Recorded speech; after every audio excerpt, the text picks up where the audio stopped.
তো গ্রহদের দৃষ্টি হচ্ছে অ্যাকচুয়ালি গ্রহদের প্রভাব, গ্রহদের ইম্প্যাক্ট, অর্থাৎ গ্রহরা কি প্রভাব বিস্তার করছে। তো গ্রহরা কিভাবে প্রভাব বিস্তার করছে এইটা আমাদের জানা দরকার। তো গ্রহদের এই যে প্রভাব, এটা মাধ্যাকর্ষণ টাইপের হতে পারে। গ্রহদের এই প্রভাব ইলেকট্রোম্যাগনেটিক হতে পারে, যে একটা ইলেকট্রোম্যাগনেটিক ফিল্ড জেনারেট করছে। এগুলো হচ্ছে বিজ্ঞানের কথা, যে এই ধরনের প্রভাব আসতে পারে। কিন্তু সেই ইলেকট্রোম্যাগনেটিক ফিল্ড বা হচ্ছে গিয়ে গ্র্যাভিটেশনাল ফিল্ড, যাই ক্রিয়েটেড হোক না কেন, সেটা হচ্ছে তার যে ইম্প্যাক্ট আমাদের পৃথিবীর উপরে, সেটা খুবই নমিনাল। মানে যে ওই গ্রহ, ধরুন বৃহস্পতির আকর্ষণ পৃথিবীর ওপরে, এটা খুবই খুবই কম। মানে এখান থেকে কোনো যন্ত্রপাতি দিয়ে বোঝাও মুশকিল যে এই আকর্ষণটুকু বৃহস্পতি করছে। বা হচ্ছে গিয়ে বৃহস্পতির যে ইলেকট্রোম্যাগনেটিক ফিল্ড, মানে তড়িৎ চুম্বকীয় তরঙ্গ, সেই তড়িৎ চুম্বকীয় তরঙ্গের মানও এত কম, এত কম, যে সেটা হচ্ছে নেগলিজেবল। তাহলে কিভাবে দেবগুরু বৃহস্পতি বা মঙ্গল বা শনি বা রবি, তার রবির আকর্ষণ অনেক বেশি, রবির আকর্ষণে পৃথিবী স্থির হয়ে রয়েছে। তো এই যে এতগুলো গ্রহরা আকর্ষণ করছে, এই এদের প্রভাবটা অ্যাকচুয়ালি কিরকম? তাহলে শুধুমাত্র মহাকর্ষ জনিত প্রভাব বা তড়িৎ চুম্বকীয় তরঙ্গ, তা কিন্তু একেবারেই নয়। কিছু একটা স্পেসিফিক এনার্জি, যেটা আমরা আইডেন্টিফাই করতে পারি না, যেটা এই গ্রহদের সঙ্গে পৌরাণিক কাহিনীর সামঞ্জস্য সৃষ্টি করে দিয়েছে। কিন্তু কিভাবে দিয়েছে সেটা আইডেন্টিফাই করবার রাস্তা বা অস্ত্র আমাদের কাছে নেই। আমাদের পৌরাণিক একটা কাহিনীতে বলা হয়েছে যে অশ্বিনী নক্ষত্রে মানুষ, তাদের মধ্যে হিলিং পাওয়ার আছে। সেদিন আমি বলতে যাচ্ছিলাম প্রত্যেকটা নক্ষত্রের একটা গুণাবলী, বাট কি বলবো, মাথা আমার গেছিল গরম হয়ে। তো এইবার এই অশ্বিনী নক্ষত্রের সঙ্গে যে পৌরাণিক কাহিনীগুলো আছে, সেটা অশ্বিনী কুমারদের নিয়ে হতে পারে, সেটা অশ্বিনী কুমারদের সঙ্গে সংগঠিত কোনো ঘটনা নিয়ে হতে পারে, কেতুর মধ্যে হিডেন নলেজ থাকার প্রবাবিলিটি, সেটা নিয়ে হতে পারে। বাট যেভাবেই হোক না কেন, অশ্বিনী নক্ষত্রের কিন্তু এই পাওয়ারটা আছে। কিন্তু কোটি কোটি কোটি কোটি কিলোমিটার দূরে অশ্বিনী নক্ষত্রপুঞ্জ, মানে দ্য কনস্টেলেশন অফ অশ্বিনী নক্ষত্রপুঞ্জ, তার কতটা ইম্প্যাক্ট আমাদের ওপরে পড়বে, এটা কিন্তু বলা মুশকিল।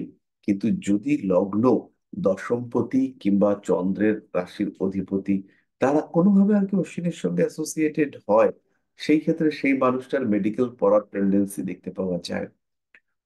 বিশ্বাস করবেন না, গত শনিবার দুখানা চার্ট, অশ্বিনী নক্ষত্রে একজনের লগ্ন পড়েছে, অশ্বিনী নক্ষত্রে একজনের দশমপতি পড়েছে।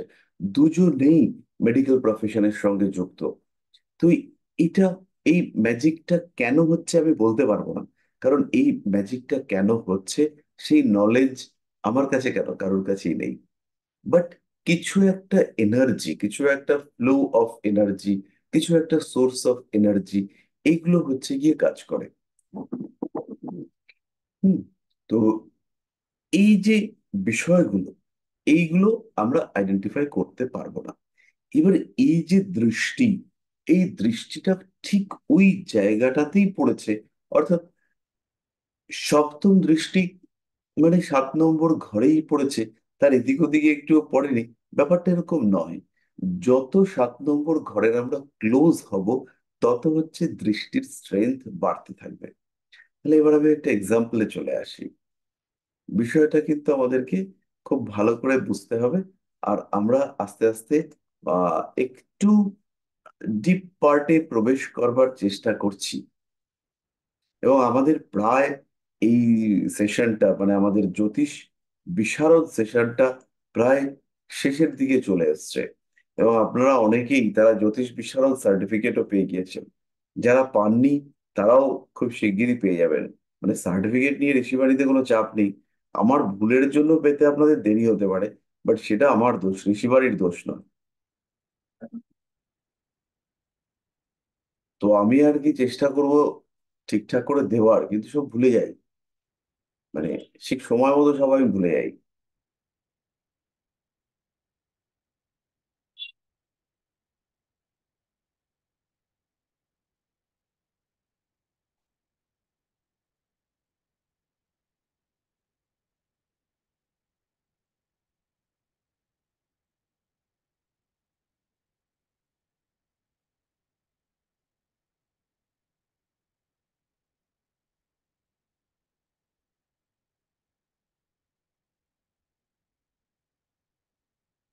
আচ্ছা, দেখা যাচ্ছে।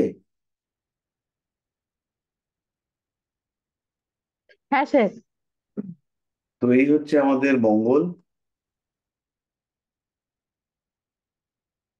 যারা নতুন নতুন এই ব্যাচগুলোতে রয়েছেন, তারা সবাই এটা বুঝতে হবে যে গ্রহরা কোথাও না কোথাও থাকবে। আমাদের কুণ্ডলিতে কোথাও না কোথাও গ্রহরা থাকবে, এবং এই গ্রহরা সারা কুণ্ডলী ব্যাপী এদের প্রভাব বিস্তার করবে। তো এই প্রভাব সারা কুণ্ডলী ব্যাপী রয়েছে। তো এই কুণ্ডলী ব্যাপী এদের প্রভাবের মধ্যে কয়েকটা স্পেসিফিক জায়গায় এই প্রভাবের মানটা বেশি। তার মধ্যে প্রথম হচ্ছে মঙ্গলের ক্ষেত্রে চতুর্থ, 4 নম্বর ঘর। মঙ্গল যেখানে থাকবে সেখান থেকে 4 নম্বর ঘর। 1, 2, 3, 4। এছাড়াও 7 আর 8, এই দুটো ঘরেও মঙ্গলের তীব্র প্রভাব দেখতে পাওয়া যায়। 7 আর 8। তাহলে মঙ্গল হচ্ছে এখানে দৃষ্টি দিচ্ছে, মঙ্গল এখানে দৃষ্টি দিচ্ছে, মঙ্গল এখানে দৃষ্টি দিচ্ছে। কিসে? বিবাহের সে তো এখন পড়াচ্ছি, ফোনে করে কালকে করতে হবে। কালকে এই দেখ চার্জ হচ্ছে।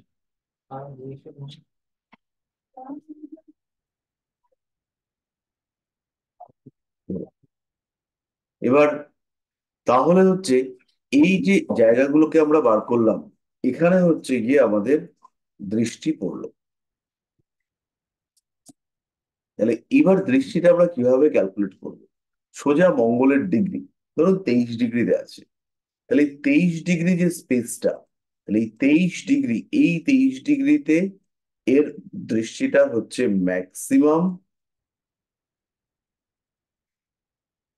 তাহলে এই যে পয়েন্টটা আমরা লিখলাম, এটা হচ্ছে 23, এটাও হচ্ছে আমাদের 23, আর এটাও হচ্ছে আমাদের 23। তাহলে এই যে জায়গাগুলো, এটা হচ্ছে এদের ম্যাক্সিমাম স্ট্রেংথ পয়েন্ট। এবার তাহলে 23 ডিগ্রি বিন্দুটা, সেখানে যদি কেউ থাকে, ধরুন এর এই ঘরটাতেই শনি আছে। শনি, তাহলে এই যে শনি আছে এটা হচ্ছে 1 ডিগ্রিতে। তাহলে শনি 1 ডিগ্রিতে রয়েছে। তাহলে মঙ্গলের দৃষ্টি শনির উপরে মারাত্মক যে পড়বে তা কিন্তু নয়। 23 ডিগ্রির পর থেকে দুদিকেই শনির, সরি, মঙ্গলের দৃষ্টি কাজ করতে শুরু করবে। কিন্তু এইখানে হচ্ছে কি দৃষ্টিটা কমে যাবে। ঠিক আছে, যত ডিস্টেন্সে আসবে, 23 ডিগ্রি মানে শনি থেকে মঙ্গলের দূরত্ব 22 ডিগ্রি, সেখানে হচ্ছে গিয়ে মঙ্গলের দৃষ্টি শনির উপরে কম পড়বে।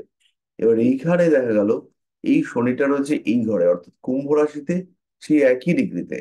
কুম্ভ রাশিতে শনিটা 1 ডিগ্রিতে রইলো। এবার কিন্তু এই মঙ্গল 23 ডিগ্রিতে তার দৃষ্টি পড়েছে, এই দৃষ্টিতে শনি কিন্তু মঙ্গলের দৃষ্টিতে পড়ে গেল। মঙ্গলের 8 নম্বর ঘরেও দৃষ্টি রয়েছে, কিন্তু 8 নম্বর ঘরে দৃষ্টি নয়, শনির উপরে কিন্তু 7 নম্বরের দৃষ্টি পড়লো। কারণ 8 নম্বরের দৃষ্টি তো 23 ডিগ্রি থেকে শুরু হয়েছে। ঠিক যে কারণে আগের ঘরে শনির উপরে মঙ্গলের দৃষ্টি দুর্বল হয়ে গেছিল, সেই একইভাবে এখানে হচ্ছে গিয়ে শনির উপরে মঙ্গলের দৃষ্টি কিন্তু দুর্বল হয়ে গেল 8 নম্বর ঘরে। এইটা কি বোঝাতে পারলাম? যারা বুঝতে পেরেছেন কিছু বলার দরকার নেই, যারা বুঝতে পারেননি তারা খালি একটু বলুন। হ্যাঁ একবার বলবেন। স্যার আরেকবার স্যার বলুন। স্যার আরেকবার বলুন। স্যার আরেকবার বলেন। হ্যাঁ হ্যাঁ, বলবো বলবো।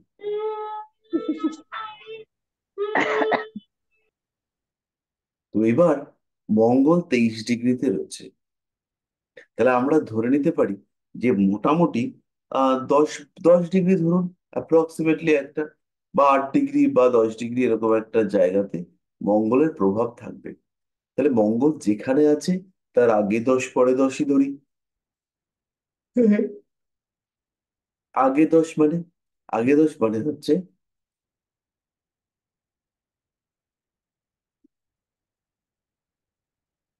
আগে 10 মানে হচ্ছে 23-এর আগে সামনে 10।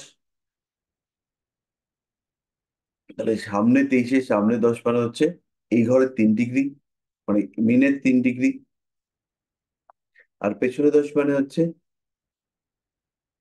কুম্ভের 13 ডিগ্রি।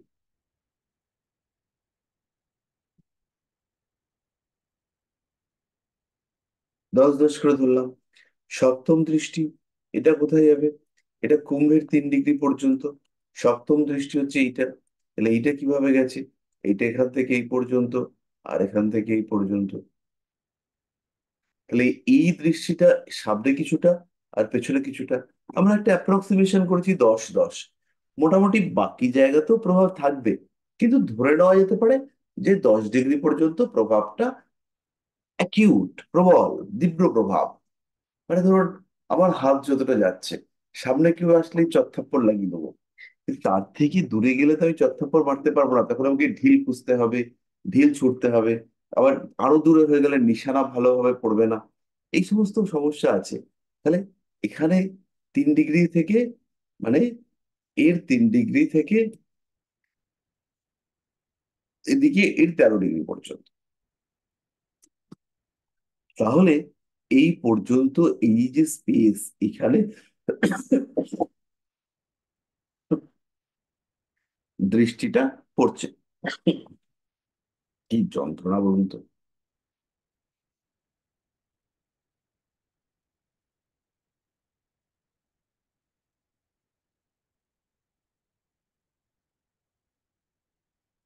আচ্ছা,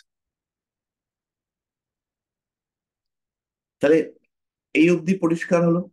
এবার তাহলে এই যে মাঝখানের জায়গাটা, এই 3 থেকে 13, এই যে মাঝখানের জায়গা, তাহলে এই জায়গাটাতে মঙ্গলের দৃষ্টির প্রভাব কম। ঠিক আছে। ঠিক একইভাবে আমরা যদি শনির দৃষ্টি চিন্তা করি,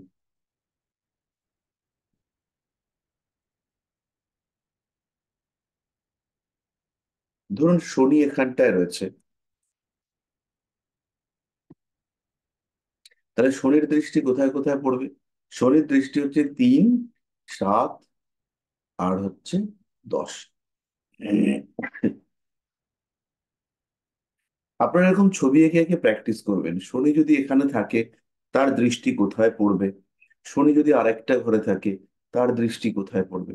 তাহলে নর্মালি আমরা দেখে নিলাম যে শনির দৃষ্টি পড়লো। শনির দৃষ্টি কোথায় পড়েছে?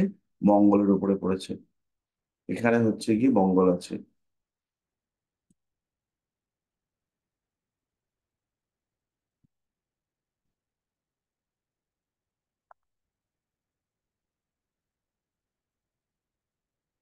এখানে হচ্ছে কি মঙ্গল আছে। তাহলে এই স্যার মঙ্গলের উপর, স্যার রাহুর দৃষ্টিটা একটু দেখাবেন। মঙ্গলের উপরে শনির দৃষ্টি পড়েছে। তাহলে মঙ্গলের উপরে যদি শনির দৃষ্টি পড়েছে, আপনি বলে দিলেন। তাহলে মঙ্গলের উপরে যদি শনির দৃষ্টি পড়ে, তাহলে আমরা কি বলবো? আমরা বলবো যে অ্যাক্সিডেন্ট হতে পারে, জাতক খুব একগুঁয়ে হতে পারে, জাতকের জীবনে হঠাৎ পরিবর্তন আসতে পারে, জাতকের মাথা গরম হতে পারে, জাতকের আগুন থেকে বা বিপজ্জনক জায়গা থেকে ভয়ের সম্ভাবনা রয়েছে। তাহলে এই সমস্তগুলো আমরা বলবো। তাহলে এই যে বিষয়গুলো আমরা বলবো, এগুলো যদি শনির দৃষ্টি মঙ্গলের উপর প্রপার ওয়েতে পড়ে, তাহলে হবে। তাহলে আমি ধরে নিচ্ছি এখানে শনি রয়েছে 3 ডিগ্রিতে। তাহলে শনির দৃষ্টি কোথায় পড়বে? শনির দৃষ্টি পড়বে তৃতীয় ঘরে। তৃতীয় ঘর মানে হচ্ছে গিয়ে টোটাল এখান থেকে 60 ডিগ্রি ডিফারেন্সে। তৃতীয় ঘরে মানে এখানকার 3 ডিগ্রি থেকে এর ডিফারেন্স, এখান থেকে এখানের ডিফারেন্স যেটা হবে, সেটা হচ্ছে 60 ডিগ্রি।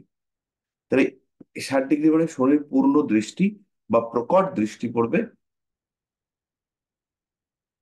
এইখানটায়, এই এই বিন্দুটাতে, যেখানে হচ্ছে গিয়ে এইখানে 3 ডিগ্রি পজিশন। এবার এই যে মঙ্গলটাকে আমরা ধরছি, যার উপরে আমরা ভাবছিলাম শনির দৃষ্টি পড়বে, তাহলে মঙ্গল যদি, হ্যাঁ,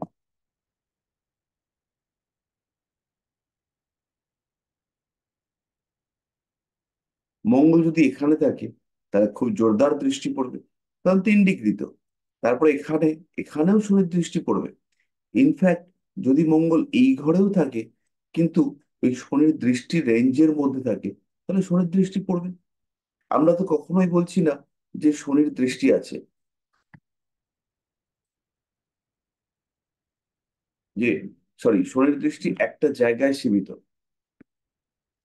তাহলে শনির দৃষ্টি কোথায় পড়েছে? তৃতীয় ঘরে। তাহলে এই রেঞ্জটা কত? এই রেঞ্জটা হচ্ছে 3 থেকে এখান থেকে 10, আর এই দিক থেকে 10।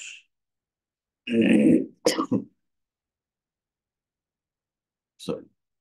তাহলে মঙ্গল যদি এই রেঞ্জের মধ্যে থাকে, যদি মঙ্গল এখানে থাকে, তাহলে মঙ্গলের উপরে শনির দৃষ্টি পড়ছে না।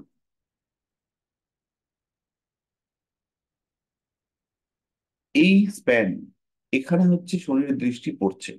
তাহলে মঙ্গল 3 নম্বর ঘরেই রয়েছে, কিন্তু এখানে রয়েছে, তাহলে দৃষ্টি পড়েছে। মঙ্গল বেরিয়ে এসছে, তাহলে দৃষ্টি পড়েনি। মঙ্গল 2 নম্বর ঘরের এই জায়গাটার মধ্যে রয়েছে, তাহলে তার উপরে দৃষ্টি পড়েছে। এবার আমি বোঝাতে পারলাম?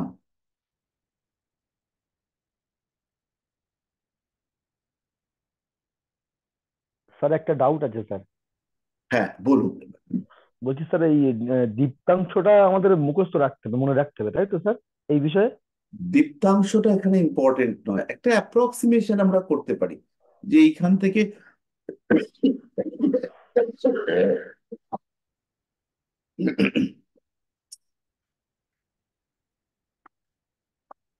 এইখান থেকে এই পর্যন্ত হচ্ছে গিয়ে আমার শনির রেঞ্জ, একটা অ্যাপ্রক্সিমেশন। এরকম নয় যে এর বাইরে শনির প্রভাব থাকবে না।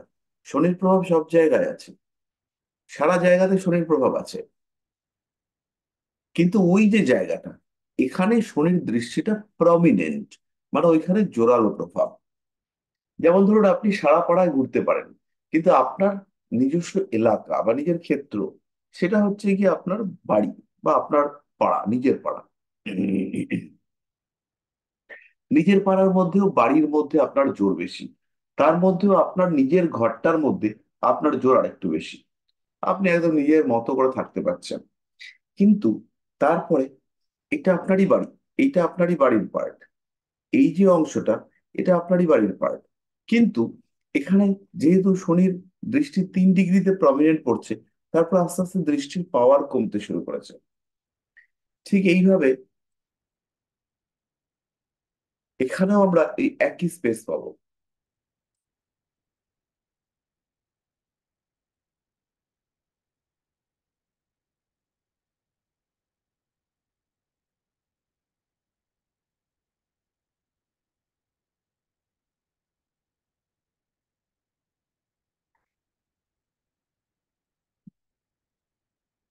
তাহলে মোটামুটি ধরে নেওয়া যায় যে শনির যে সপ্তম দৃষ্টি, এটা মোটামুটি এই রিজিয়নের মধ্যে পড়বে। তাহলে যারা এই রিজিয়নের মধ্যে নেই, তাদের উপরে শনির দৃষ্টি সেইভাবে এফেক্টিভ হবে না। যেমন এখানে আমরা দেখালাম যে মঙ্গল যদি এই স্পেসটাতে থাকে,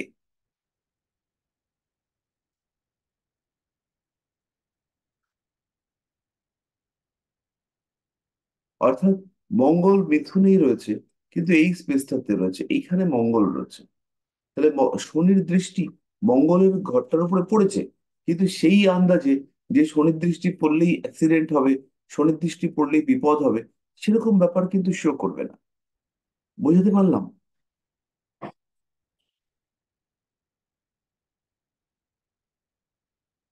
এবার আমাদের এসছে রাহুর দৃষ্টি। আজকে আমরা কিছুটা পড়াবো, দৃষ্টির বিষয়টা পড়াবো, এবং আমাদের গ্রুপে বেশ কিছু কোশ্চেন আছে, সেই কোশ্চেনগুলোর কিছু আনসার দেওয়ার চেষ্টা করব। আপনারা গ্রুপে কোশ্চেন করবেন, আমি আমার ক্ষমতা, সাধ্য, জ্ঞান, সেই অনুযায়ী যতটা পারবো চেষ্টা করব। রাহু,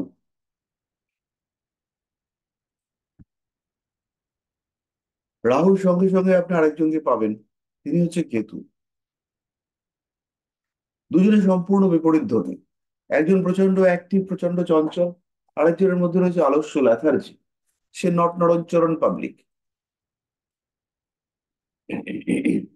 রাহুর মধ্যে রয়েছে প্রচন্ড অতৃপ্তি, আর কেতুর মধ্যে রয়েছে ত্যাগ করবার ক্ষমতা।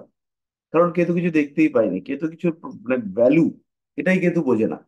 কারণ কেতু তো জানে না যে এটার টেস্ট কিরকম, কেতু জানে না যেটাই খেতে কিরকম, এগুলো কোনোটাই কেতু জানে না।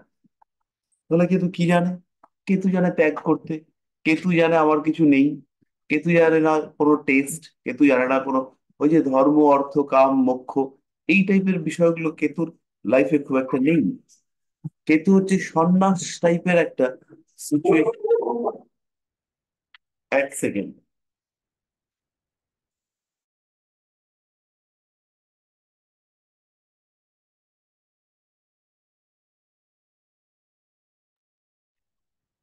তাহলে রাহু আর কেতু এরা হচ্ছে সম্পূর্ণ বিপরীত ধর্মী। তাহলে এই যে জায়গাটা, এই যে ক্ষেত্র, এখানে রাহুর দৃষ্টি এবং কেতুর দৃষ্টি, এই দুটো আমাদেরকে একত্রে শিখতে হবে। তাহলে রাহুর দৃষ্টি আর কেতুর দৃষ্টি প্রায় একই রকম। এবং রাহু কেতু এরা হচ্ছে একটা যুগ্ম সত্তা। তাই যেখানে রাহু আছে সেখানে যে কেতুর দৃষ্টি থাকবেই সেটা আমরা ধরবো না। আবার যেখানে কেতু আছে সেখানে কেতু থাকবে, সেখানে যে রাহুর দৃষ্টি খুব একটা ডিস্টার্ব ক্রিয়েট করবে সেরকমও আমরা ধরবো না। তাহলে কি ব্যাপারটা কিরকম হবে? ব্যাপারটা হবে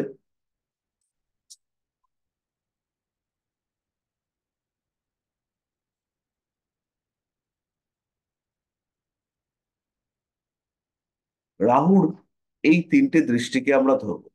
এটা কোন কোন দৃষ্টি? তাহলে এটা পঞ্চম দৃষ্টি, এটা 5। এটা কেমন দৃষ্টি? নবম দৃষ্টি। আর এটা হচ্ছে, এটাকে দ্বিতীয় বলে কেউ, কেউ দ্বাদশ বলে। যে যেটা খুশি বলুক, উই ডোন্ট কেয়ার, আমাদের এইটা নিয়ে বদার্ড হওয়ার কোনো দরকার নেই। আমাদের সূত্রে আছে যে বক্রী গ্রহ দ্বাদশে দৃষ্টি দেয়, এবং তখন বক্রী গ্রহের যে গতি, রাহুর যে গতি, সেই গতিটাকে কিন্তু আমাদের বিপরীত ক্রমে ধরতে হবে।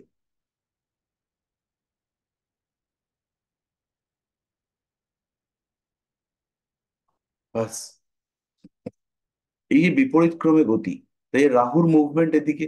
তাহলে এইটাকে আপনি 5ও বলতে পারেন, এটাকে আপনি 9ও বলতে পারেন, কোনো সমস্যা নেই আমার। এটাকেও ঠিক সেম ওয়েতে 5 9 যেটা খুশি বলতে পারেন। আর এই ঘরটাকে আমরা জেনারেলি হিসেবের সুবিধার জন্য দ্বিতীয় ভাব বলে ট্রিট করি, বা দ্বিতীয় ভাব হিসেবে ট্রিট করি। আমার লগ্ন থেকে তো এটা 2 নম্বর ঘর। এবার রাহু এই জায়গাগুলোতে বেশি প্রভাব বিস্তার করে। তার মানে কখনোই এটা নয় যে রাহু বাকি ঘরগুলোতে প্রভাব বিস্তার করে না। এটা হচ্ছে ভীষণ গুরুত্বপূর্ণ পয়েন্ট, যে রাহু বা কেতু বা যে কোনো গ্রহ, তারা হচ্ছে সর্বত্র প্রভাব বিস্তার করে। এবার এদের বলবত্তা যেমন হবে, প্রভাবের মাপকাঠিও তেমন হবে। তাহলে রাহু যদি ধরা যায় উচ্চস্থ হয়ে রয়েছে, আমাদের রাহু অবস্থান করে রয়েছে কুম্ভ রাশিতে, কিংবা মেষেও খারাপ না, ঠিক আছে, কিংবা মিথুন, কিংবা কন্যা, কিংবা তুলা, এর কোনো একটা আহ রাশিতেই রাহু ভীষণ রকম বলবত্তা পেয়ে থাকে।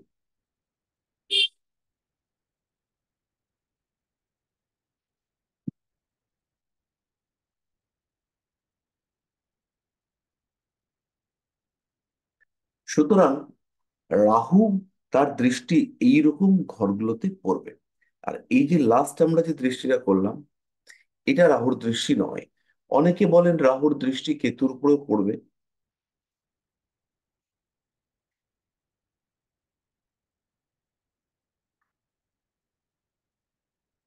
বাট কুণ্ডলী থেকে যতটা আর কি রিড করা যায়, বা কুণ্ডলিতে যা যা অভিজ্ঞতা আমরা অর্জন করতে পারছি, সেখানে কিন্তু কেতু যে ক্ষেত্রটার মধ্যে রয়েছে সেখানে রাহুর ইম্প্যাক্ট খুবই কম, নগণ্য।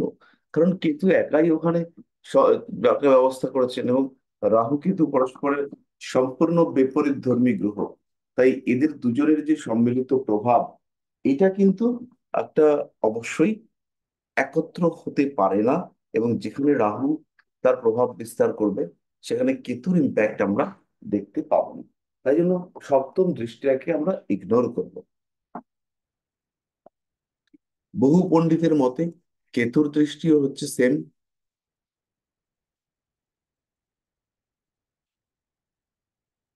পঞ্চম আর নবম। কেতুর দ্বিতীয় দৃষ্টিটা খুব একটা এফেক্টিভ আমি আমার কাজে পাইনি। মানে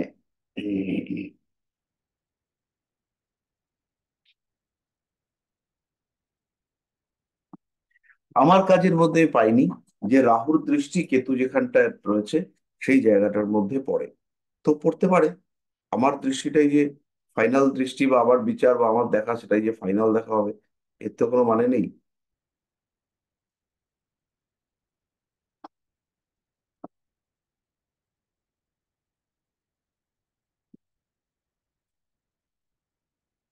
যাই হোক, দৃষ্টি বিষয়টা আমরা মোটামুটি বুঝতে পারলাম কোন গ্রহ কোথায় দৃষ্টি দিচ্ছে। অপূর্ব বাবু, আপনি কি রাহুর দৃষ্টিটা বুঝতে পারলেন? স্যার পরিষ্কার হয়েছে, বিষয়টা বুঝেছি স্যার। আচ্ছা, হ্যাঁ স্যার। কেতুর দৃষ্টি? কেতুটা স্যার আমি দেখেছিলাম, মানে আমি জানি ওর দৃষ্টি নেই, কিন্তু এই পঞ্চম আর নবম আছে এইটা একটু মানে মাথাটা গুলিয়ে গেল। না, খেয়াল রাখবেন কোনো গ্রহেরই চোখ নেই। কোনো গ্রহই ড্যাব ড্যাব করে আমাদের দিকে তাকিয়ে থাকে না। আমরা কি পাই? আমরা পাই গ্রহদের প্রভাব। এবার ঘটনাটা হচ্ছে, যদি আমরা একটু লজিক্যালি চিন্তা ভাবনা করি, তাহলে এই যে গ্রহদের প্রভাব, এটা আমাদের উপরে রাহুর যদি প্রভাব থাকে, তাহলে কেতুরও প্রভাব থাকবে। রাহু যদি প্রভাব বিস্তার করতে পারে, তাহলে অবশ্যই কেতুরও একটা ইম্প্যাক্ট আমরা দেখতে পাবো, তাই না? তাহলে রাহু কেতু উভয়েরই পঞ্চম আর নবমে দৃষ্টি আছে। দ্বিতীয় দৃষ্টি কেতুরও থাকা উচিত, কিন্তু অদ্ভুত ঘটনা হচ্ছে, আমরা মানে আমি আমার প্র্যাকটিস লাইফে অনুভব করতে পারিনি যে কেতুর ওই রাহুর মতন দ্বিতীয় দৃষ্টি আছে। নর্মাল 5-7 দৃষ্টি আছে লাইক বৃহস্পতি, কিন্তু সপ্তম সরি 5-9 দৃষ্টি আছে বৃহস্পতির মতন, কিন্তু 5-9-এর মতো সাথেও যে দৃষ্টি আছে তা কিন্তু একেবারেই নয়। তাহলে কেতুর দৃষ্টি হচ্ছে দুটো ঘরে, যেভাবে রয়েছে সেখানকার পঞ্চম আর সেখানকার।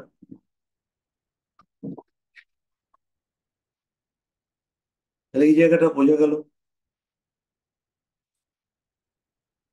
হ্যাঁ স্যার, বুঝতে পেরেছি স্যার। এবার আমাদের বাকি রইল তাহলে বৃহস্পতির দৃষ্টি।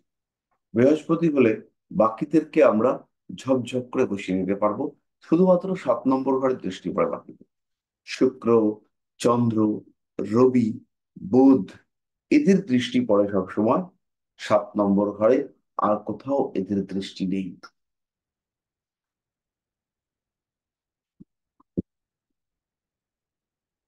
তাহলে বৃহস্পতিকে আমরা এঁকে ফেলি।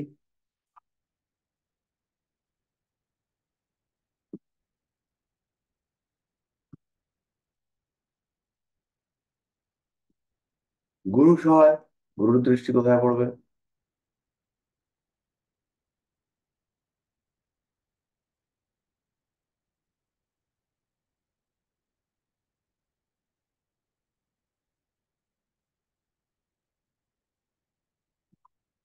এবার একটু গুণে দেখে নিন যে 5-7-9 আমাদের কিন্তু হয়েছে। তাহলে 5-এ, 7-এ আর 9-এ বৃহস্পতির দৃষ্টি পড়বে। কোন জায়গাটায় স্পেসিফিক দৃষ্টি পড়বে সেটা মোটামুটি ওই যে পয়েন্টে বৃহস্পতি আছে, ধরুন বৃহস্পতি এখানে 10 ডিগ্রিতে আছে, সে 19 ডিগ্রিতে আছে, তাহলে বৃহস্পতির যে প্রপার দৃষ্টি সেটা গিয়ে কিন্তু ওই 19 ডিগ্রির পরে গিয়ে পড়বে। মানে এটা 19,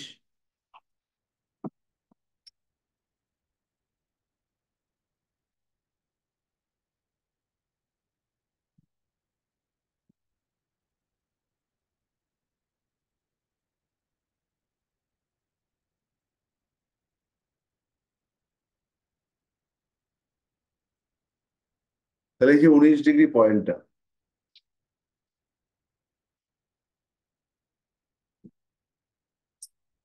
এই যে 19 ডিগ্রি পয়েন্টটা, এই 19 ডিগ্রি পয়েন্টে দাঁড়িয়ে বৃহস্পতি তার দৃষ্টি দিচ্ছে। মানে 19 ডিগ্রি পয়েন্টে, মানে 19 ডিগ্রি বিন্দুটাতে বৃহস্পতির অবস্থান। তাহলে এইবার আমার এখানে 3টে গ্রহ আছে একটা ঘরে। এখানে রয়েছে শুক্র, এখানে রয়েছে চন্দ্র, আর এখানে রয়েছে উম, রবি।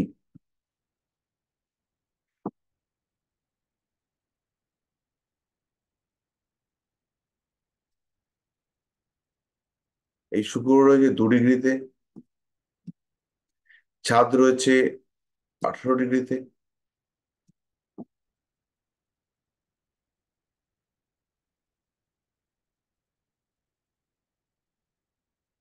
ধরো 12টাকে কমিয়ে দিই, 12টাকে কমিয়ে 29 করি। এবার বলছি যে তিনটে গ্রহের উপর বৃহস্পতির দৃষ্টি কি করে বিচার করব স্যার? এরকম ভয়ঙ্কর, কঠিন, সাংঘাতিক তিনটে গ্রহের উপরে বৃহস্পতির দৃষ্টি কি করে বার করবো? তাহলে এবার প্রথম দেখুন বৃহস্পতির ডিগ্রি সবচেয়ে কাছে কি আছে, ক্লোজেস্ট কে রয়েছে? চন্দ্র। তাহলে এই যে বৃহস্পতির যে দৃষ্টি, এটা অ্যাকচুয়ালি বৃহস্পতির উপর, সরি চাঁদের উপর বৃহস্পতির দৃষ্টি পড়ছে। এখানে বৃহস্পতির দৃষ্টি পড়ছে চন্দ্রের উপরে। তাহলে এই যে বৃহস্পতির চাঁদের উপরে দৃষ্টি পড়ছে, এইটা অ্যাক্টিভ দৃষ্টি। বাকি দৃষ্টিগুলোকে আমাদের সাইড করে রাখতে হবে। হুম। পরিষ্কার হলো বিষয়টা? তাহলে 19 ডিগ্রিতে স্থিত বৃহস্পতি, সে চন্দ্রের উপর যে সাপোর্ট দেবে, চন্দ্রকে যতটা সে ধাক্কা দেওয়ার চেষ্টা করবে, সেই একই ধাক্কা সে রবি আর শুক্রকে দেবে না।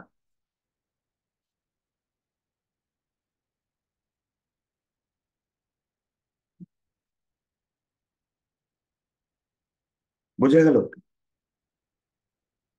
এবার কারোর বুঝতে অসুবিধা হলে তিনি একটু বলুন।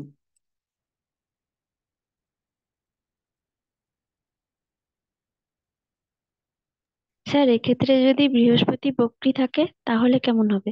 বক্রী গ্রহের বলা হচ্ছে যে দৃষ্টি সবসময় আগের ঘরে পড়বে, মানে বক্রী গ্রহে সবসময় দ্বাদশ দৃষ্টি রয়েছে। তাহলে বৃহস্পতি যদি বক্রী থাকে, তাহলে বৃহস্পতির আগের ঘর, সরি, বৃহস্পতি দ্বাদশ ঘর, বৃহস্পতি এদিকে যাচ্ছে।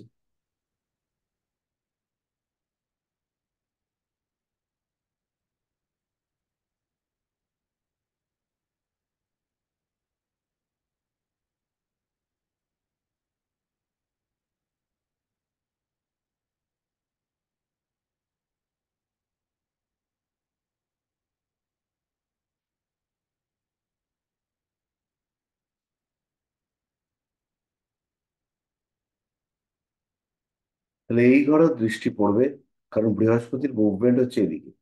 তাহলে দ্বাদশ হচ্ছে ফেলে আসা ঘরটা। তাহলে ফেলে আসা ঘরটা কোনটা? এটা। তাহলে এই ঘরেও বৃহস্পতির দৃষ্টি পড়বে।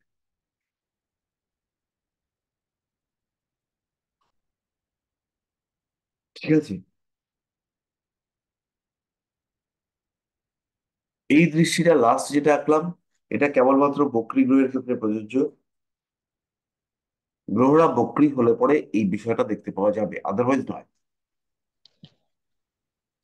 স্যার সেই ক্ষেত্রে কি 4টা দৃষ্টি হবে বকরির ক্ষেত্রে? বকরির ক্ষেত্রে যদি রাহু কেতুর দৃষ্টি হয়, সেই ক্ষেত্রে অবশ্যই চারটে, রাহুর দৃষ্টি হয়, চারটে দৃষ্টি হবে। আচ্ছা।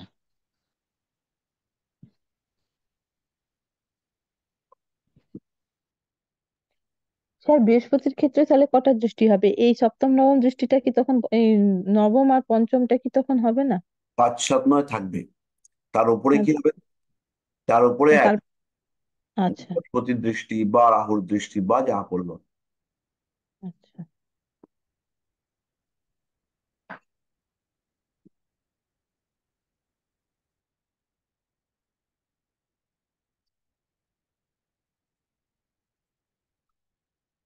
পরিষ্কার?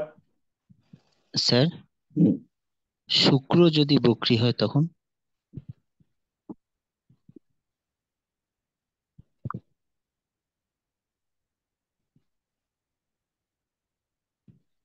খুবই গুরুত্বপূর্ণ প্রশ্ন।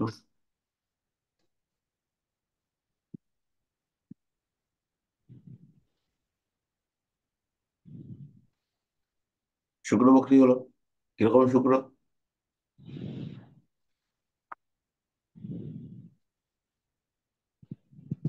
এবার লগ্নটা যদি ভালো থাকে, জলরাশিতে সাধারণত শুক্র প্রচুর ফল দিয়ে থাকে।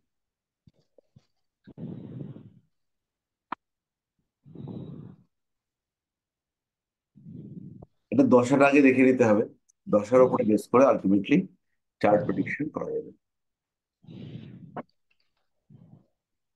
ও, আচ্ছা, আজকে এই পর্যন্ত যা যা করা হয়েছে, এইটুকুর মধ্যে আহ কোন রকম সংশয় তৈরি হলে বলুন।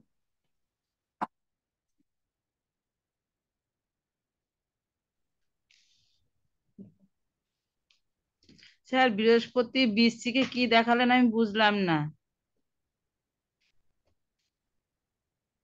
বৃহস্পতি বক্রী যদি দ্বাদশ। বক্রী হয়, বৃ- বৃহস্পতি যদি বক্রী বক- হয়, হ্যাঁ হ্যাঁ। তাহলে পরের ঘরেও তার দৃষ্টি পড়বে। মানে দ্বাদশ ভাব, যেটা বক্তৃতার গতি অনুযায়ী হিসেব করা হচ্ছে, সেই দ্বাদশ ভাবেও তার দৃষ্টি পড়বে। এই কারণেই রাহুর দৃষ্টি আমরা 12 নম্বর ঘরে নিয়ে থাকি।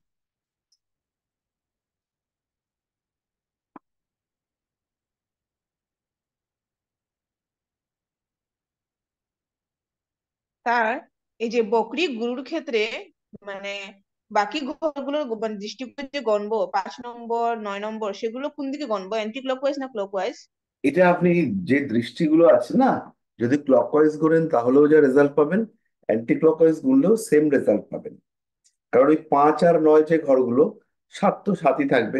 5 9 ঘরগুলো 5টা 9 হয়ে যাবে, আর 9টা 7 হয়ে যাবে। ক্লকওয়াইজ গুনলেও আপনি যা রেজাল্ট পাবেন, অ্যান্টি ক্লকওয়াইজ গুনলেও আপনি তাই রেজাল্ট পাবেন। ঠিক আছে। হ্যাঁ। এবার একটা কথা আছে, এই যে স্বাভাবিক মানে ন্যাচারাল প্রাকৃতিক পাপ গ্রহগুলো, প্রাকৃতিক যে পাপ গ্রহগুলো, সেই পাপ গ্রহগুলো সাধারণত আহ কিছু কিছু ঘরে ভালো ফল দিয়ে থাকে। এই কিছু কিছু ঘরের মধ্যে রয়েছে, যেমন ধরুন মঙ্গল, সে 3 6 10 11 এইসব ঘরে ভালো ফল দেয়। 6-এর মঙ্গলও খুব ভালো ফল দেয়, খুব ভালো।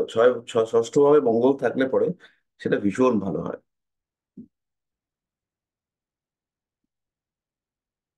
আবার শনিদেব তিনি 10ম ভাব, 3য় ভাব এসব ঘরে যতটা ভালো ফল দেন, কিন্তু পঞ্চমে শনি, তৃতীয় শনি, পঞ্চমে শনি, চতুর্থে শনি, লগ্নে শনি, এগুলো কিন্তু আমাদের খারাপ ফলই দিয়ে থাকে। জীবনে টালমাটাল ঘটিয়ে দেয়, ডিলে করিয়ে দেয়, এরকম ব্যাপারগুলো দেখতে পাওয়া যায়। স্যার চতুর্থে রাহু কেমন ফল দেয় লগ্ন সাপেক্ষে? কে বলছেন? হ্যাঁ স্যার।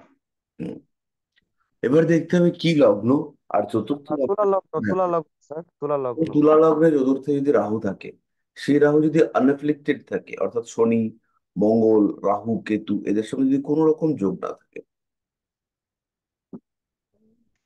সেই ক্ষেত্রে চতুর্থে রাহু খুব যে ভয়ঙ্কর ফল দেবে তা নয়। জীবনে একবার হাউস চেঞ্জ করার টেন্ডেন্সি দেখতে পাওয়া যাবে। মানে বাড়ি বিক্রি করে বাড়ি পাল্টানোর টেন্ডেন্সি দেখতে পাওয়া যাবে।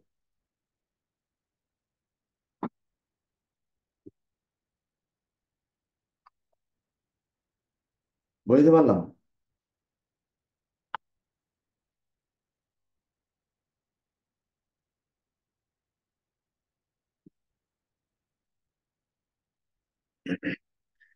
আচ্ছা, আজকের পড়া নিয়ে আর কারোর কোনো রকম সংশয়?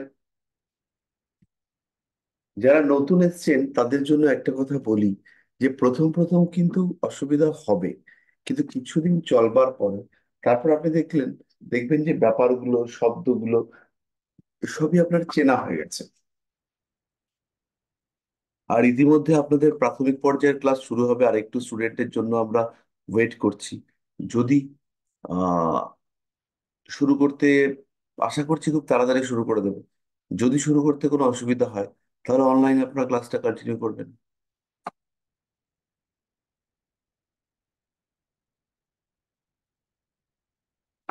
তা এবার আমাদের আরেকটা খুব গুরুত্বপূর্ণ জিনিস, যেটাকে আমি খুব মাথায় রাখি, তার নাম হচ্ছে গ্রহ যোগ। আমাদের জন্মকুণ্ডলীতে কিন্তু গ্রহরা কাজ করে না, সবসময় গ্রহ যোগ, কম্বিনেশন অফ প্ল্যানেটস, তারা কাজ করে। এবার প্ল্যানেটরা কাদের সঙ্গে কম্বাইন করবে? প্ল্যানেটদের সঙ্গে কম্বাইন করতে পারে, প্ল্যানেটরা রাশির সঙ্গে কম্বাইন করতে পারে। যেমন এই ক্ষেত্রে শুক্র রয়েছে কোথায়? কোথায় রয়েছে শুক্র? কর্কটে। কর্কট রাশিতে। তাহলে এই যে শুক্র, এর হিউজ প্রভাব বিস্তার করবার ক্ষমতা কম হতে পারে। একটু মেইলি স্বভাব তৈরি হতে পারে, কিংবা একটু সাজুগুজু করে থাকা পছন্দ হওয়া, এটা হতে পারে।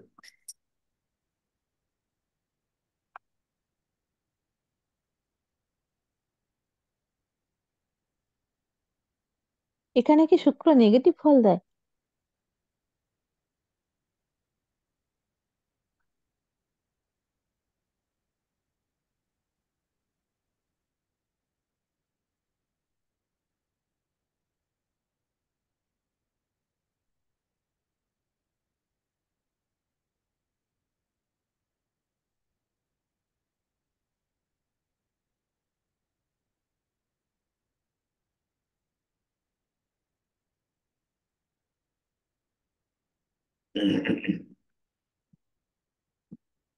না, কর্কট রাশিতে শুক্র নেগেটিভ ফল কেন দেবে?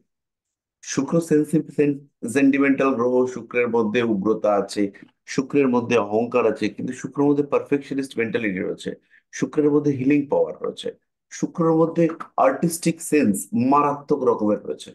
সুতরাং শুক্র এখানে আমরা এক্সপেক্ট করতে পারি খারাপ ফল দেবে না। এবার কি লগ্ন, সেটা আপনাকে দেখতে হবে। লগ্নটা যদি হচ্ছে সে কুম্ভ লগ্ন,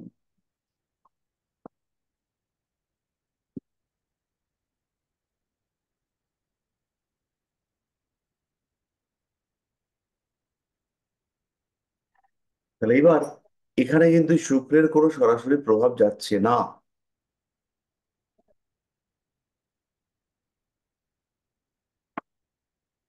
সরাসরি শুক্রের প্রভাব যাচ্ছে না, কিন্তু যারা এইখানটাতে রয়েছে অর্থাৎ মকরে রয়েছে, তাদের উপরে শুক্রের প্রভাব বা দৃষ্টি ভীষণ ভালোভাবে পড়বে।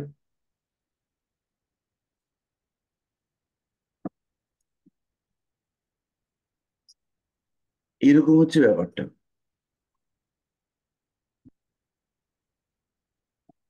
রাশিচক্রের প্রত্যেকটা ঘরের সাইজ হচ্ছে সেম, সমান সমান ঘর। প্রত্যেকটা ঘরে 30 ডিগ্রি করে।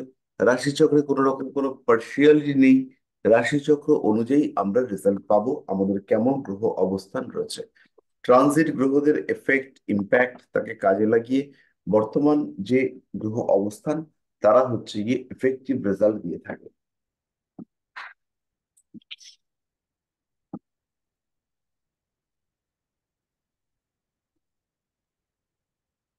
আচ্ছা, এবার আজকে আমরা আর খুব একটা বাড়াবো না, আমরা 9টা অব্দি এইসব পড়বো। পড়ে তারপরে আপনাদের কিছু কোশ্চেন এসছে গ্রুপে, সেগুলো সলভ করবার চেষ্টা করবো। তো আমি একটুখানি জল ভরে নিয়ে আসছি, আমার খুব কাশি হচ্ছে, তার জন্য।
দেখ, চলে এসেছি আমরা, একটু জল খেয়ে প্রাণে বাঁচার চেষ্টা। খুব অবস্থা খারাপ, সর্দি কাশি গলা ব্যথা, ঠান্ডা পড়তে না পড়তে, ঠান্ডা কমতে না কমতে আমি অসুস্থ হয়ে পড়ছি। তো এনিওয়ে, আমরা চলে আসব আমাদের দৃষ্টি সংক্রান্ত আলোচনায়। তাহলে এবার দৃষ্টি কিভাবে প্রভাব বিস্তার করে, তাহলে আমরা একটা সিম্পল বৃহস্পতি খুব ভালো করে দেখবেন, এর উপরে দৃষ্টি পড়েছে কার? এর উপরে দৃষ্টি পড়েছে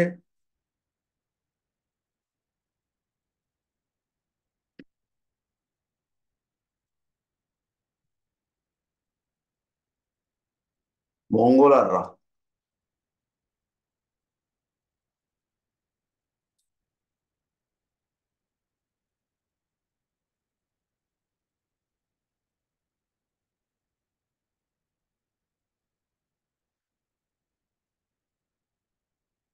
এবার আপনি কিভাবে বিচার করবেন?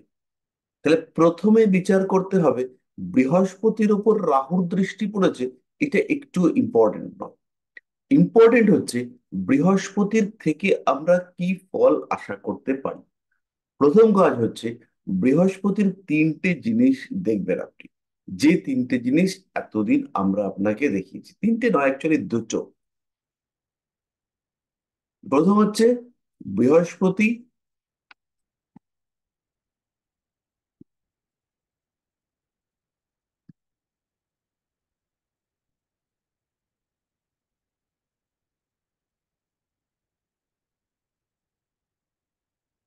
কোন কোন ঘরের অধিপতি।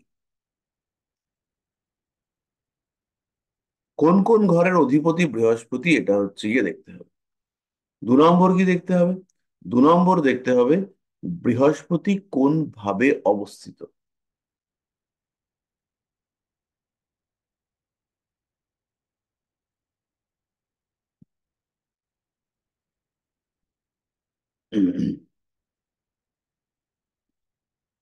তখন আমরা বুঝতে পারবো যে বৃহস্পতির থেকে আমরা কি ফল পাবো। তাহলে ধরে নিন বৃহস্পতি কোনো একজন জাতকের তুলা লগ্ন, তাহলে লগ্নটা আমি ধরে নিচ্ছি তুলা। তাহলে বৃহস্পতি কোথায় বসে আছে? সে কর্কট। তাহলে তুলা হচ্ছে লগ্ন, আর বৃহস্পতি কোথায় রয়েছে? সেটা হচ্ছে কর্কটে। তাহলে তৃতীয় এবং ষষ্ঠপতি দশমে বসে রয়েছে।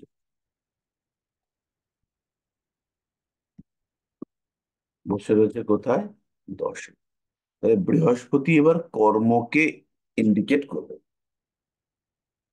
তাহলে কর্মটা কি টাইপের হবে?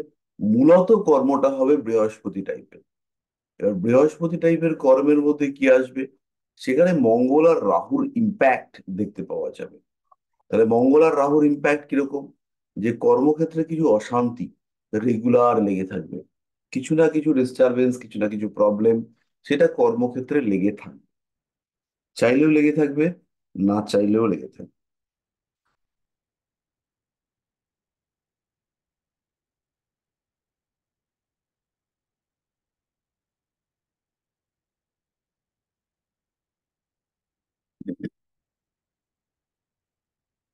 চাইলেও লেগে থাকবে আমাদের, না চাইলেও ঝামেলা লেগে থাকবে।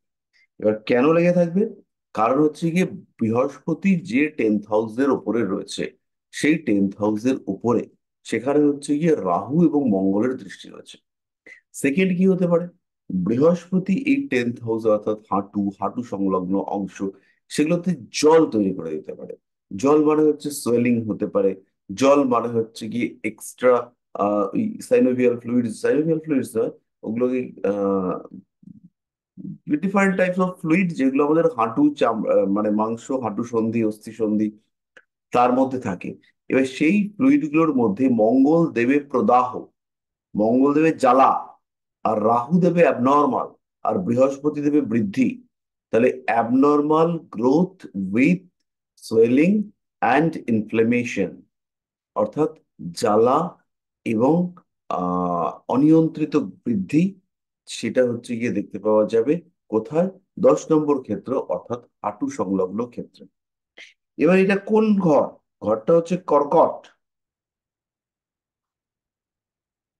ঘরটা হচ্ছে আমাদের কর্কট। তাহলে কর্কটে যখন দৃষ্টি পড়লো, কর্কট মানে হচ্ছে হৃদয়, হৃৎপিণ্ড, হার্ট, সেই জল, সেখানে বৃহস্পতি বসে আছে। তাহলে ব্লাড সার্কুলেশনে অ্যাবনর্মালিটি আসবে, ব্লাড সার্কুলেশন স্লো করে দেওয়ার চেষ্টা করবে বৃহস্পতি। কারণ বৃহস্পতি হচ্ছে অন্যতম স্লো মুভিং প্ল্যানেট। তাহলে এই যে স্লো মুভিং প্ল্যানেট, অন্যতম স্লো মুভিং প্ল্যানেট বৃহস্পতি, তার কারণে আমাদের ব্লাড সার্কুলেশন কমতে দেখতে পাওয়া যাবে। তার উপরে রাহুর দশা, সরি রাহুর দৃষ্টি, সেই যে অ্যাবনর্মালিটি বা স্লো মুভমেন্ট বা স্লো পাম্পিং, সেটাকে কিছুটা অ্যাবনর্মাল করে দেবে। আর মঙ্গল সেখানে যন্ত্রণা জ্বালা নিয়ে আসবে। তাহলে মঙ্গল সেই যন্ত্রণাকে নিয়ে এলো, আর তার সঙ্গে সঙ্গে বেড়ে গেল কি? বেড়ে গেল প্রদাহ, জ্বালা, আর তার সাথে সাথে রাহু নিয়ে এলো অ্যাবনর্মালিটি।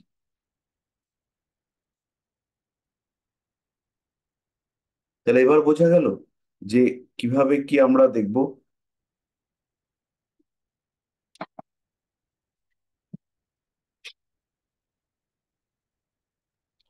হ্যাঁ স্যার, এখানে হাঁটুই কেন হলো, অন্য কোনো অঙ্গ হলো 10 না? নম্বর গোড়ালি। ঘর, দশ আচ্ছা। নম্বর ঘর নির্দেশ করে আমাদের হাঁটু, হাঁটু সংলগ্ন অংশ।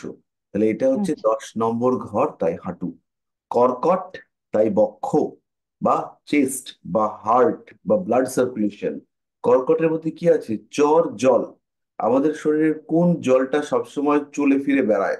সেই জলটার নাম হচ্ছে জল মানে লিকুইড, জল তত্ত্বের জিনিস, সেটা হচ্ছে রক্ত। এবং সেটাকে পাম্প করে পাঠায় কে? কর্কট। কর্কটে কি আছে? পাম্পিং মেশিন আছে। জল তত্ত্বের চর রাশি হচ্ছে কর্কট। ঠিক আছে স্যার। তাহলে পরিষ্কার হলো? হ্যাঁ। এরকম প্রত্যেকটা দৃষ্টি আমাদেরকে ভেঙে ভেঙে ভাবতে হবে কি ঘটতে পারে এবং আদৌ সেই জিনিসটা ঘটছে কিনা। তাহলে এবার আমাদের একটা হোমওয়ার্ক এসে গেল, সেটা হলো আমাদের প্রত্যেকের কয়েকটা চার্ট জোগাড় করতে হবে। এবার সেই চার্ট জোগাড় করবার পরে কি ঘটতে পারে। আজকে আমি কতগুলো অদ্ভুত অদ্ভুত চার্ট দেখেছি। তার মধ্যে একটা চার্ট হচ্ছে, দুটো দেখেছি অ্যাবনর্মাল বাচ্চা, বা একটা বাচ্চার বয়স হচ্ছে 7.5-এর আশেপাশে, আর একটা হচ্ছে 20। যেটা 20 বছরের, সেই বাচ্চাটার বাবা একদিন হঠাৎ করে স্টেশনের থেকে ইয়ে করছে, মানে স্টেশন থেকে আহ বাড়ি ফিরছেন স্টেশন থেকে আর কি, ফিরতে গিয়ে দেখেন যে স্টেশনে একটা চোরকে পেটানো হচ্ছে। বেমক্কা চোরকে পেটাচ্ছে, কি না মোবাইল চুরি করে পালাচ্ছিল। এবার আমরা যেরকম দেখতে যাই না একটু অন্যরকম ঘটনা হলে, তিনি গিয়ে দেখেন আরে এত আমার ছেলেকে পেটাচ্ছে। মানে কি সাংঘাতিক ব্যাপার! অনেক লোক মিলে আচ্ছা পেটান পেটাচ্ছে। তারপর তাকে হচ্ছে কি বাঁচিয়ে ক্ষমা টমা চাইয়ে তারপরে তিনি তাকে উদ্ধার করেন। মানে কিরকম সাংঘাতিক ব্যাপার! এই যে একটা হাত সাফাইয়ের টেন্ডেন্সি, এই হাত সাফাইয়ের যে টেন্ডেন্সি, এটা কোত্থেকে আসে? এটা আসে হচ্ছে যদি তৃতীয় ভাবের সঙ্গে রাহুর সম্পর্ক সৃষ্টি হয়। তাহলে এখানে তৃতীয় ভাবের সঙ্গে রাহুর সম্পর্ক সৃষ্টি হয়েছে। এবার তৃতীয় ভাবের সঙ্গে রাহুর সম্পর্ক সৃষ্টি হলেও এখানে দেখতে হবে যে এই রাহু সে বৃহস্পতির দ্বারা দৃষ্ট কিনা, এবং রাহু বৃহস্পতির মধ্যে বা রাহু তৃতীয় পতির মধ্যে কে বেশি বলবান। যাকে আমাদের মনে হবে বেশি বলবান, তার কিন্তু আমরা প্রভাব দেখতে পাবো।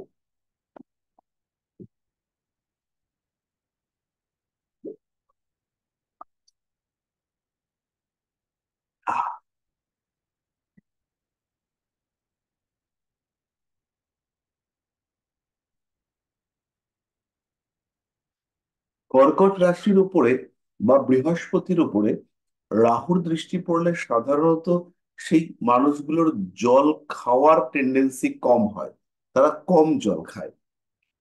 এছাড়াও চন্দ্র যদি বায়ু রাশি বা অগ্নি রাশিতে অবস্থান করে, বিশেষ করে অগ্নি রাশিতে, তাহলে সেই জাতক বা জাতিকার মধ্যে জল কম খাওয়ার একটা টেন্ডেন্সি দেখতে পাওয়া যায়। তো এইটা আপনারা একটু খেয়াল রাখবেন যে চন্দ্র কোথায় আছে, মানুষটার মাইন্ড মেন্টালিটি, সেগুলো বুঝতে এটা আপনাদেরকে অনেকটাই সাহায্য করবে। তো যাই হোক, আমাদের আজকের ডিসকাশন এই পর্যন্তই। এবার আমরা একটু প্রশ্ন নিয়ে দেখব। তাহলে এই প্রশ্নগুলো খুঁজে বার করি। 223 নম্বর গ্রুপের প্রশ্ন আছে বেশ কিছু। তো সেখানে রাজীব রয় অনেকগুলোই বলে দিয়েছেন, প্রশ্নের উত্তর দিয়েছেন। তো এটা খুবই ভালো, রাজীব বাবুকে ধন্যবাদ। তো দেবেশ বাবুর কিছু প্রশ্ন আছে। আহ তার মধ্যে দেবেশ বাবুর প্রথম একটা প্রশ্ন রয়েছে, ধনু লগ্নের জাতকের কোন গ্রহ লগ্ন সাপেক্ষে পঞ্চম কিন্তু সেই গ্রহই ভাব সাপেক্ষে দ্বাদশ, তাহলে কি ফল দেবে? ফল ভালো দেবে না খারাপ দেবে? আগের দিনের প্রশ্ন সাপেক্ষে আহ প্রশ্ন করছি। তো এইটা কি উনি উত্তর দিয়েছেন? আহ খুঁজে পাচ্ছি না। মেবি দিয়েছেন বা দেননি। হ্যাঁ, এই তো দিয়েছেন। না, দেননি। রাজীব বাবুকে দেবেশ বাবু আবার ইয়ে করেছেন। আচ্ছা, তো প্রথম দেখুন, এরকম রবি আর চন্দ্র ছাড়া প্রত্যেকের ক্ষেত্রেই হবে। মেষ লগ্নের ক্ষেত্রে মেষ লগ্নের ক্ষেত্রে একদিকে হচ্ছে বুধ, সে হচ্ছে তৃতীয়পতি ষষ্ঠপতি। মঙ্গল, সে লগ্নপতি আবার অষ্টমপতি, সেই লগ্নপতি সেই অষ্টমপতি। এবার এই মঙ্গলটা মেষের ক্ষেত্রে তাহলে কি কোন ভাবের ফল দেবে, এই প্রশ্ন আপনারা দীর্ঘদিন ধরে করছেন, ভাবছেন। তাহলে প্রথমেই দেখুন যে মঙ্গলটা কোথায় আছে। তো আমি একটা চার্ট আপনাদের সঙ্গে একটু শেয়ার করি, আর ওর নামটা বাদ দিয়ে দেবো। এক সেকেন্ড, না আমি চার্টটা রেডি করে শেয়ার করছি।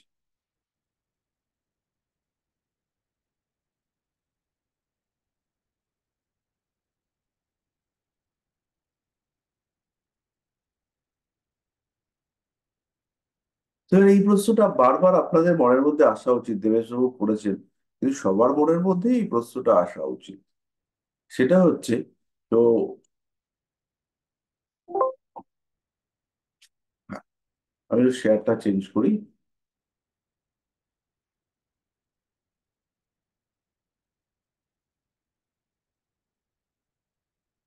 এবার দেখুন, আপনারা একটু দেখে নিন দেখা যাচ্ছে কিনা। আমার মনে হয় দেখা যাচ্ছে, তাই না? তো এবার এখানে আপনি একটা একটা করে আমি বলি। তাহলে দেখুন, লগ্নে রয়েছে শনি। লগ্ন হচ্ছে এটাকে কি লগ্ন বলে? মকর লগ্ন। দেখেছেন কি অবস্থা, লগ্নটা কি ভুলে যাচ্ছি। মকর লগ্ন, আর দ্বিতীয় ভাব কুম্ভ, তার অধিপতি হচ্ছেন শনি। তাহলে এখানে শনি কোন ভাবের মুখ্য ফল দেবেন? তারা আমাদের ভাব বিচারের ক্ষেত্রে প্রথম যে সূত্র বা প্রথম দিকের যে সূত্র, সেখানে বলা হচ্ছে ভাবপতি ভাব সাপেক্ষে কোথায় বসে আছেন। তাহলে এখানে লগ্নপতি লগ্ন সাপেক্ষে লগ্নেই বসে আছেন, লগ্ন ভাবে সেইভাবেই বসে আছেন। তাহলে অবশ্যই শনি লগ্নের জন্য শুভ। দ্বিতীয় পতি কোথায় বসে আছেন? দ্বিতীয় পতি দ্বিতীয়ের দ্বাদশে বসে আছেন। দ্বিতীয় পতি দ্বিতীয় ভাবের দ্বাদশে বসে আছেন। তাহলে দ্বিতীয় ভাবের জন্য শনি অতটা শুভ নন। তাহলে এই ক্ষেত্রে শনিকে কোন ভাবের মুখ্য ফলদাতা হিসেবে ট্রিট করব? যে ভাবের সঙ্গে শনির সম্পর্ক অতিরিক্ত ক্লোজ, শনিকে আমরা সেই ভাবের অধিপতি বা সেই ভাবের মুখ্য ফলদাতা হিসেবে ট্রিট করব। তাহলে শনি এখানে লগ্ন ভাবের সঙ্গে বেশি ফল যুক্ত। তাহলে এবার শনিকে নিয়ে যখন দ্বিতীয় ভাবের চিন্তা করব, তাহলে দ্বিতীয় পতি লগ্নে আছে, তার অর্থ কি? আমরা ডিসপোজিটর নিয়ে এর আগের দিন পড়াশুনো করেছি যে ভাবপতি কোথায় রয়েছে। দ্বিতীয় পতি যদি দ্বিতীয় থাকে, আমি আপনাদের নোট দিয়ে দেবো, জাতক বাক্যে পারদর্শী হয়, ধন এবং অর্থ সঞ্চয়ে ব্রতী হয়, নিজের চেষ্টায় যথেষ্ট অর্থ সঞ্চয় করতে পারে।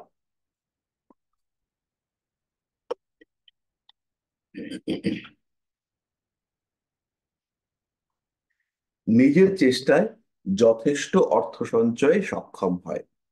আর কি, যেহেতু শনি দ্বিতীয় পতি হয়ে লগ্নের সঙ্গে সম্পর্ক স্থাপন করেছে, এবং এই ক্ষেত্রে শনির উপরে সেই রকম কোনো গ্রহের প্রকট দৃষ্টি পড়েনি একমাত্র রাহু ছাড়া।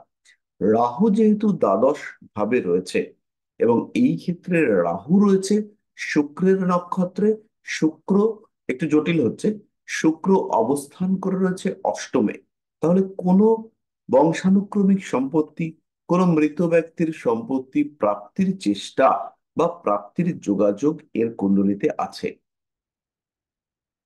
এবং সেইটা পাওয়ার ক্ষেত্রে প্রচুর বাধা বিপত্তি একে ফেস করতে হবে। ঠিক আছে? এবার দ্বিতীয় পতি দ্বিতীয়ের দ্বাদশে রয়েছে, এবং তার সঙ্গে দশা চলছে দ্বাদশপতির। তাই দ্বাদশপতির দশায় ভদ্রলোকের অর্থনৈতিক অবস্থা কিন্তু খুব একটা ভালো নয়, এবং টাকা পয়সা বিশেষ নেই বলে বা টাকা পয়সার সমস্যা হচ্ছে বলে একে ঘর পাল্টে একটা ছোট ঘরে যাওয়ার পরিকল্পনা করতে হচ্ছে। তাহলে এইটা বোঝা গেল যে শনি কোন ভাবের ফল দেবে। এর ঠিক পরেই আমরা যে বিষয়টিতে আসব সেটা হচ্ছে ধরুন মঙ্গল। মঙ্গল কোথায় রয়েছে? মঙ্গল কোন কোন ভাবের অধিপতি? তার মধ্যে হচ্ছে চতুর্থ আর একাদশ। মঙ্গল কোথায় রয়েছে? নবমে। এবার এখানে দুটো বিষয় কাজ করছে। ভাবাত ভাবম, অর্থাৎ ভাবস্য ভাব, এই বিষয়টাকে যদি আমরা ভাবি তাহলে একাদশের একাদশে মঙ্গল বসে আছে। আর গ্রহ দৃষ্টি যদি আমরা ভাবি তাহলে মঙ্গলের অষ্টম দৃষ্টি মঙ্গলের চতুর্থ ভাবের উপরে, মানে লগ্নের চতুর্থ ভাবের উপরে পড়েছে। তাহলে এবার মঙ্গল এখানে চতুর্থ ভাবের উপরে দৃষ্টি দিচ্ছে, বা মঙ্গল নবম ভাবে রয়েছে। তাহলে মঙ্গল যে নবম ভাবে রয়েছে, তাহলে একাদশপতি নবমে রয়েছে তার ফল হবে, না চতুর্থপতি নবমে রয়েছে তার ফল হবে?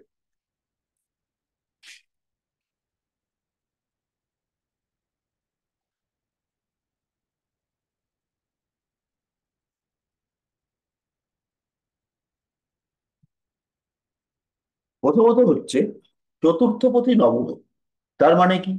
তার মানে হচ্ছে দেশে ভাগ্য উন্নতি বা স্বস্থানে ভাগ্য উন্নতি। চতুর্থপতি নবমে, তার মানে কি? তার মানে হচ্ছে মা প্রচন্ড পরিশ্রমী, এবং এই জাতকের ভাগ্য উন্নতির জন্য এর মার একটা হিউজ কন্ট্রিবিউশন থাকবে।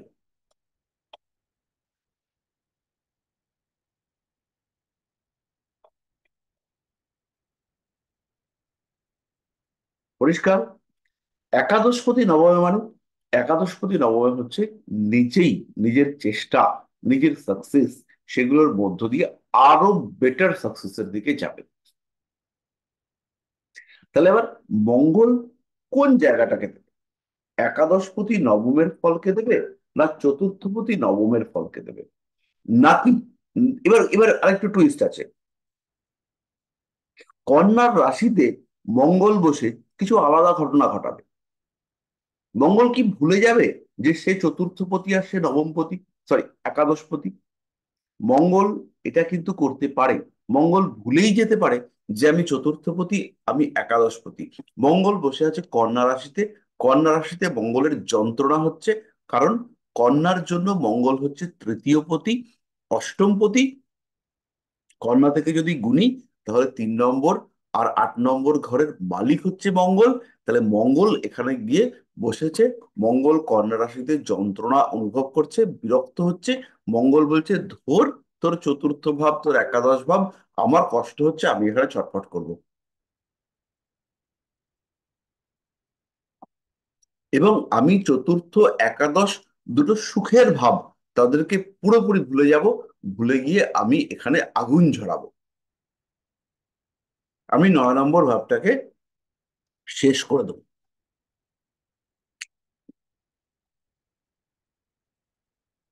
তিনটে অপশনই কাজ করতে পারে, ডিপেন্ড করবে মঙ্গলটা কেমন ভাবে আছে। প্রথমত, মঙ্গলের সঙ্গে এখানে রবির কম্বিনেশন তৈরি হচ্ছে। তাহলে মঙ্গলের সঙ্গে যখন রবির কম্বিনেশন তৈরি হচ্ছে, মঙ্গলের সঙ্গে যখন রবির কম্বিনেশন তৈরি হচ্ছে, তখন কিন্তু মঙ্গলের উগ্রতা বাড়বে। যেহেতু রবি অষ্টমপতি এবং তার সঙ্গে মঙ্গল যখন যুক্ত হচ্ছে, তারা দুজনে মিলে 9 নম্বর ভাবটাকে ড্যামেজ করবার চেষ্টা করবে। মঙ্গল যে চতুর্থপতি, সুখের অধিপতি, চতুর্থপতি নবমে বসে আছে, একাদশপতি নবমে বসে আছে। এটা তো ভালো, ব্যাপক রেজাল্ট হওয়া উচিত। কিন্তু যেহেতু ওখানে 8 নম্বর ঘরের মালিক রবিও বসে আছে, তার জন্য কিন্তু আলটিমেটলি বেটারমেন্ট হওয়াটা মুশকিল। তা সত্ত্বেও এই জাতক চলে গেছে কানাডা, না ভুল বললাম, ক্যালিফোর্নিয়া। এই জাতক যে ক্যালিফোর্নিয়াতে চলে গেছে, ক্যালিফোর্নিয়াতে গিয়ে এই জাতক রয়েছে, কিন্তু সে ভীষণ আনসাকসেসফুল, তার প্রচন্ড সমস্যা, ভীষণ কোয়ালিফাইড ছেলে, কিন্তু একে হচ্ছে গিয়ে আহ প্রফেসর কাম রিসার্চ অ্যানালিস্ট হিসেবে রেখে দিচ্ছে। মানে এজ কি ছাত্রদেরকে পড়াতে হচ্ছে, বলছে আমি তো রিসার্চ করতে এসেছি, আমি পড়াবো কেন? এবং তার কারণে টোটালি ডিপ্রেশনে পড়ে গেছে।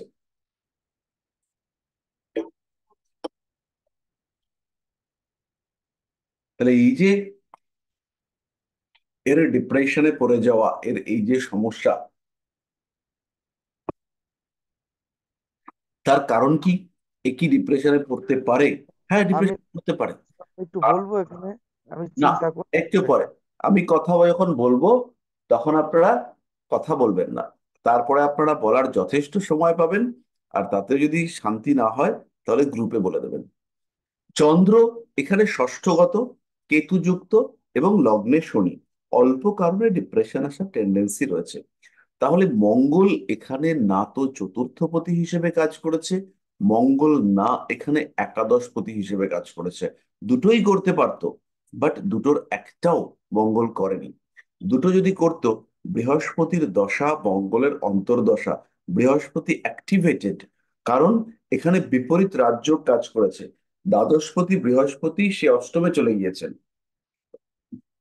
লক্ষ্য করুন, দ্বাদশপতি বৃহস্পতি তিনি হচ্ছে গিয়ে অষ্টমে চলে গিয়েছেন। অষ্টমে গিয়ে তিনি বিপরীত রাজযোগ সৃষ্টি করেছেন, এবং তার দৃষ্টি যেহেতু দ্বাদশে রয়েছে এবং ছেলেটিও বিদেশে রয়েছে, তাই এই বৃহস্পতি হচ্ছে অ্যাক্টিভেটেড বৃহস্পতি। সেখানে নবম ভাবস্থ মঙ্গল যে কিনা চতুর্থপতি,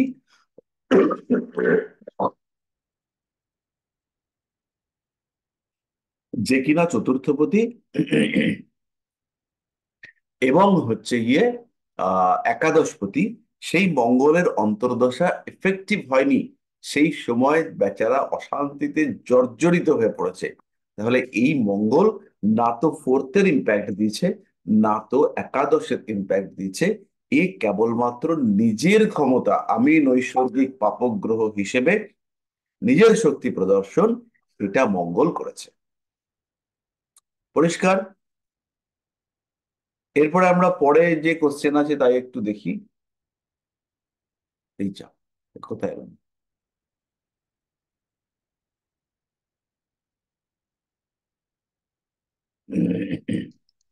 স্যার আমি একটা প্রশ্ন করেছিলাম। আচ্ছা, এরপরে হচ্ছে গিয়ে সত্যি সত্যি কি 223 ব্যাচ আমার কোথায় গেল? পেজ, আচ্ছা, এক সেকেন্ড করে দিই। হ্যাঁ, 223 ব্যাচে তারপরে আহ, আজ আমার ডিউটি নাইট। আচ্ছা, প্লিজ স্যার ভিডিওটা করবেন। আচ্ছা, একটা রিকোয়েস্ট করব, পরের দিন এই চার্টটা নিয়ে একটু ডিসকাস করবেন। এটা তো একটা বড় ডিসকাশন, এটা মানে আপনারই কুণ্ডলী, এটা নিয়ে আজকে তো ডিসকাস করা যাবে না। আচ্ছা, অনিমা ম্যাডাম কি কোন ব্যাচের, কি প্রশ্ন করেছিলেন? স্যার দিল্লি আইআইটি তে পড়ে, ছেলে মেয়েদের প্রশ্ন হচ্ছে ইন্টার্নশিপ পাবে কিনা, কোন গ্রহ দেখবো কি দেখবো। আচ্ছা, তো তার একটা প্রশ্ন হচ্ছে কিসের জন্য রেজিস্ট্রেশন করা হচ্ছে। এই যে আপনি একটা ইনস্টিটিউটে ভর্তি হচ্ছেন, এই ইনস্টিটিউটের তো একটা রেজিস্ট্রেশন নাম্বার থাকবে, তো সেই নাম্বারটা আপনাকে দেওয়া হবে। এবার এর জন্য রেজিস্ট্রেশন করা হবে। এবার সেটা তো পুরোপুরি আপনার ইচ্ছা অধীন। মানে আপনি যদি মনে করেন যে রেজিস্ট্রেশন করাবেন না, সেটা আপনি করতেই পারেন। বাট আপনি যদি সার্টিফিকেট চান, তাহলে আপনাকে রেজিস্ট্রেশনটা করাতে হবে। মানে চাইলেও করাতে হবে, না চাইলেও করাতে হবে। আচ্ছা স্যার।